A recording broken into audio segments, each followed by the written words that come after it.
I'm sure you've all experienced this situation.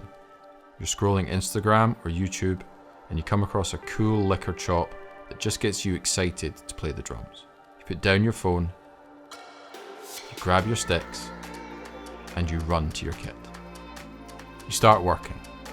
You practice and practice and practice. You start slow.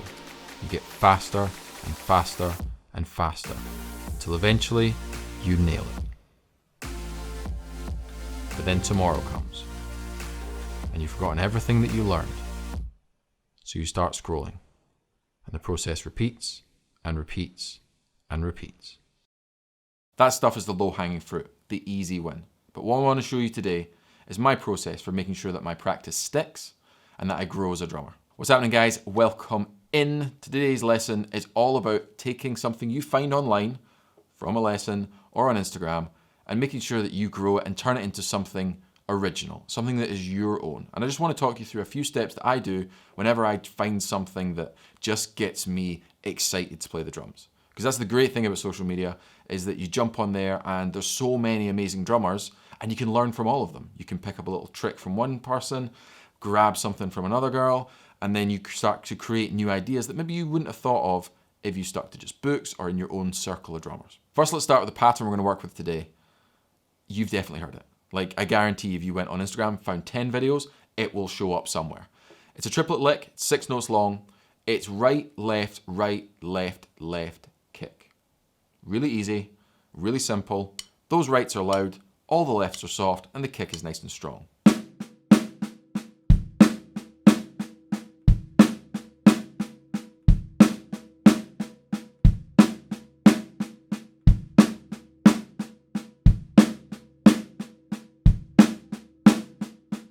My first step is always to explore the dynamics.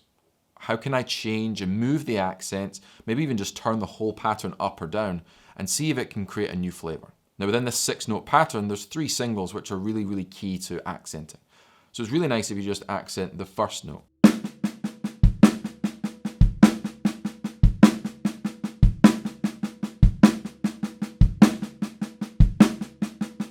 And then we can accent number 2 and 3, so that left, right.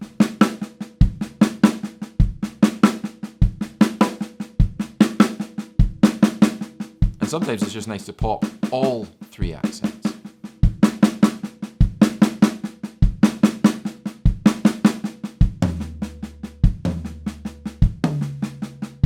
The accents and the dynamics change the shape of the groove, change the melody that the listener is hearing, and if you start to combine them, you change the shape, you change the melody, and you change the musical application.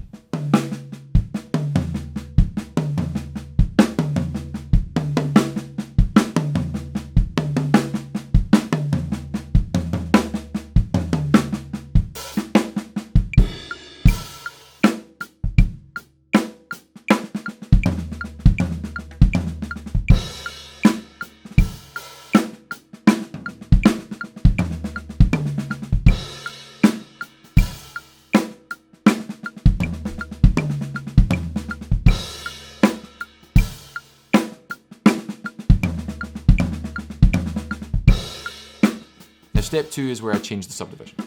There are 2 main subdivisions of music. That is 16th notes and triplets. Let's take this sticking, this 6 notes, and let's chuck it into 16th notes. So the 2 6s are 12, which gives us 4 left over. Very common 6-6-4 fill.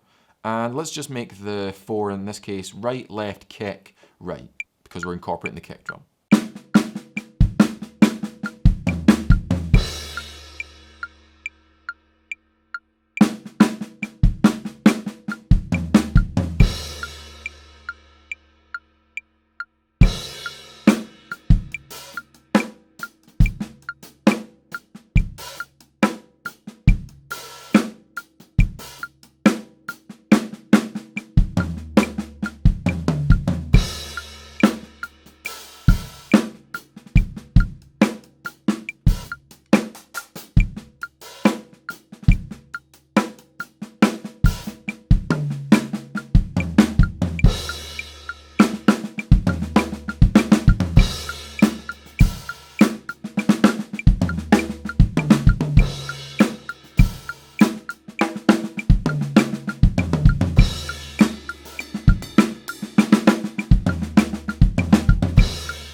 start to change the subdivision and change the dynamics, you're starting to get something really cool, really unique, and you're starting to put your own stamp on this lick instead of just playing something someone else played. Now step 3 is a question I asked myself: can it groove? Because licks, chops, whatever you want to call them, they're always associated with playing fills. So we play our normal grooves, and then we play these chops and patterns and linear phrases as our fill. So now in order for something to groove, in my opinion, it has to have a backbeat on 2 and 4. So this lick, we could play right, left, left kick with the right on the hi-hat, left on the snare drum, and then on beat 2, just come down for the snare drum. So digga digga ga ga ga digga digga ga ga ga. That's cool. However, because this is always a right lead lick anyway, what about if on the second beat we played it left lead? So instead of right, left, left kick, right, left, left kick, it was right, left, kick, left, right kick.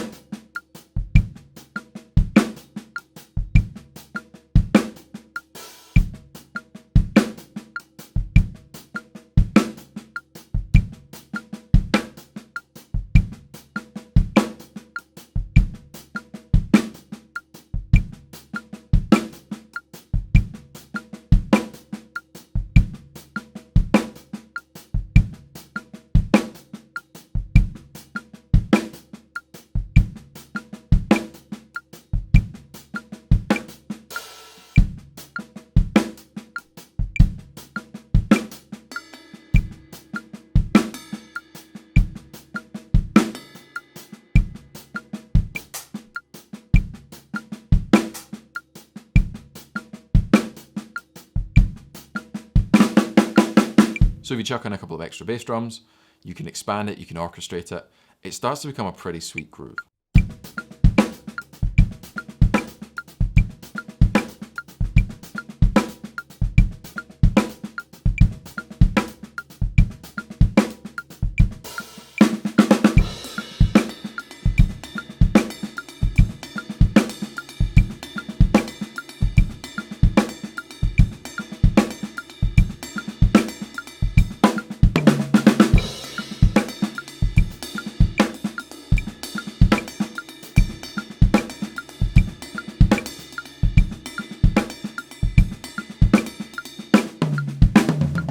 I always believe that playing what someone else has played note for note, whether it's a drum cover, a drum fill, or a drum lick, is not the path to real growth.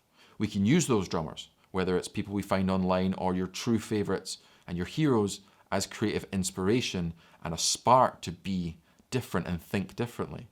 But if we just copy, we'll never be unique, we'll never have our own voice on this instrument. And the kind of practice we talked about today is that deep learning. It's the practice that sticks. It's the practice that allows you to grow and become a better musician before you're a better drummer and make better music. So on that rather deep note, we'll end the lesson there. If you want to explore these deeper, I've got a website, it's called davemajormusic.com.